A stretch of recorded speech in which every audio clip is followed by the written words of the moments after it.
Marpha, Kagbeni and Muktinath are three villages located at the upper end of the valley of river Kaligandaki in the north-central Nepal.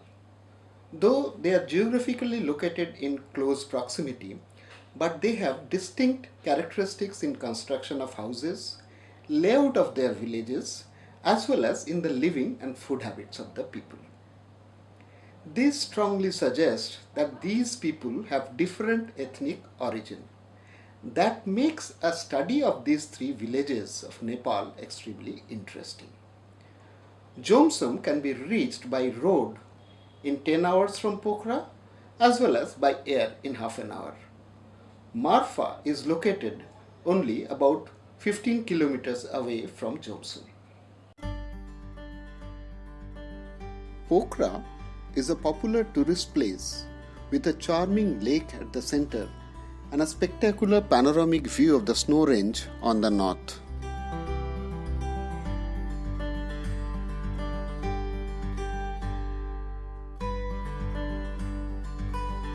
Our rooftop restaurant was one of the best places to enjoy the adventure activities of Pokhara, including flying of two-seater aircrafts in good weather.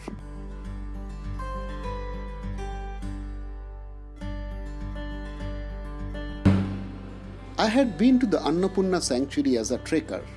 A close view of the Annapurna range and the picturesque Machapuchare peak was a visual treat. I was delighted that we would be flying over the higher Himalayan peaks to reach Jomsom, located north of the Annapurna sanctuary. Hence, I was utterly disappointed when the aircraft followed the Kaligandaki river valley immediately after taking off from Pokhara, thus denying us a view of the picturesque peaks of the Annapurna sanctuary.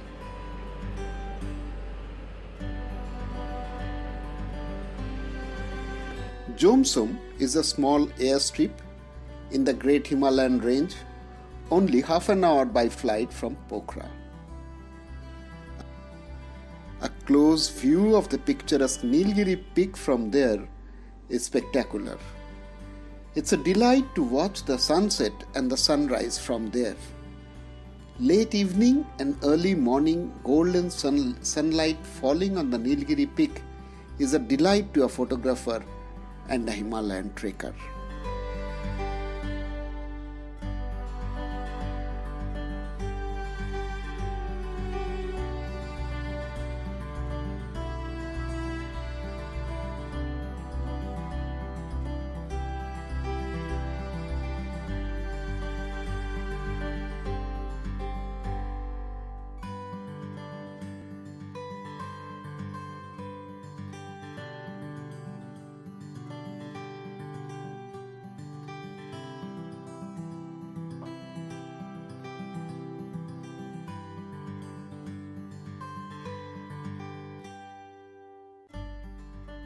A water channel flows along the central pathway of the village. The two are literally inseparable from one another. The village is surrounded by apple orchards, and a number of restaurants sell apple during season and apple juice in other times.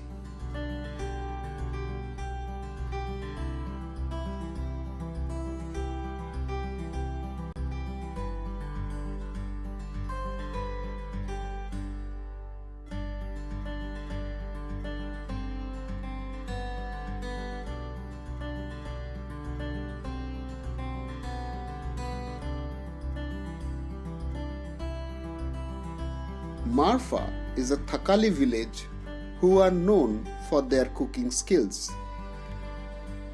More importantly, it has several hotels which offer good food and accommodation at a very reasonable rate. Hence, it's a very popular destination among the global tourists.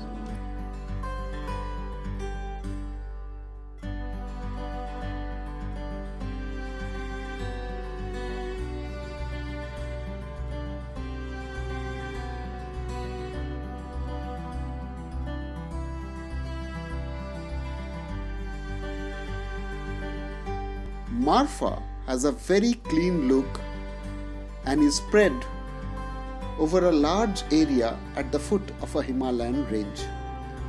Unlike Kagbeni, where all the houses are 2 or 3 storied high, with a passage underneath for the use of the common villagers, Marpha, on the other hand, has single or double storied houses arranged along the central village path. Moreover, at the center of the village, there is a big library that makes Marpha distinct from any other high altitude village of Nepal.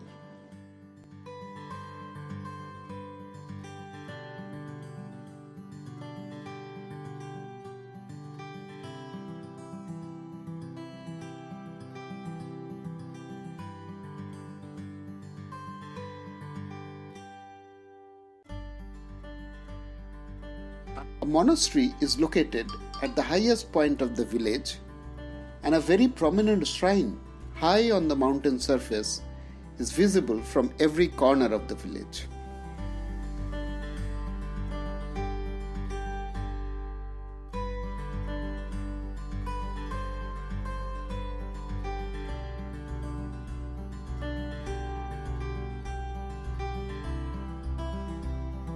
All the houses are painted white, and the village has a remarkably clean look.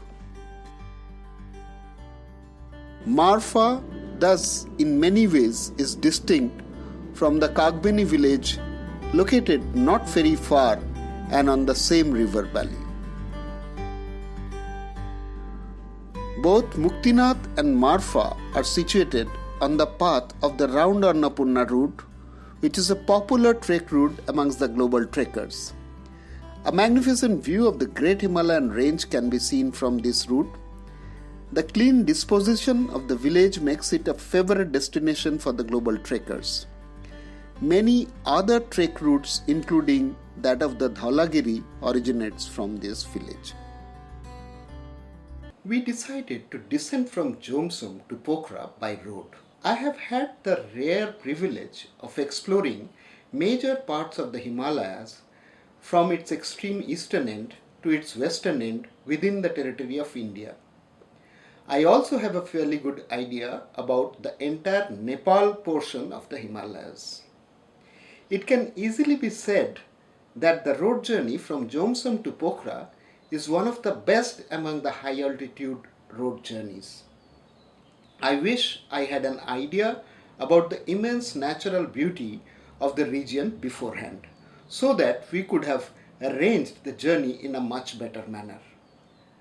I am sharing few of the photographs which we could capture en route through the windows of the bus.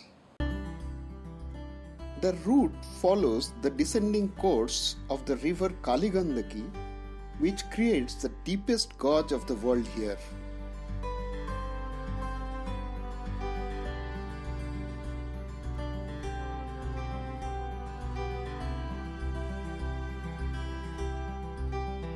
On the east is the peak of Annapurna 1, which is the 10th highest peak of the world, and on the west is Dhaulagiri, the 7th highest peak of the world, thus making the gorge deepest in the world. Only the lower part of the road from Baglung to Pokhara is starred, while the entire route, upper part, remains pebbled and only negotiable in good weather. The road journey is thus terribly uncomfortable, but more than adequately compensated by the immense beauty of the terrain all around. The spectacular view of the Nilgiri range on the east and thereafter the magnificent Annapurna range is a feast to the eyes. Waterfalls coming down along the mountain surface here and there, while beauty of the Dhaulagiri range on the west is equally charming.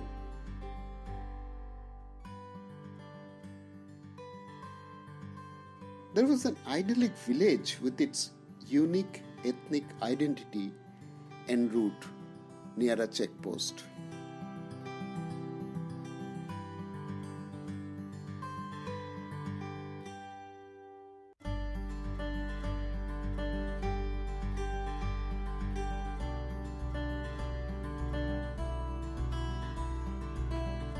We took a break by the side of the river where the road was partially eroded by the stream on the left. Vehicles struggled to cross the stretch, especially the two-wheelers, which needed a push from the back to cross the stretch. But it appeared that the locals are quite used to it and were even happy at the thought of being able to travel on this route by vehicles.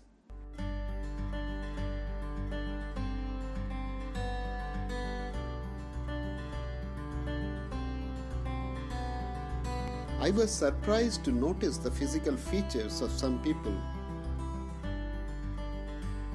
The village of Marpha is equally unique as that of the Kagbeni and Muktinath. As I returned reluctantly from this wonderland, I promised to go back there once again.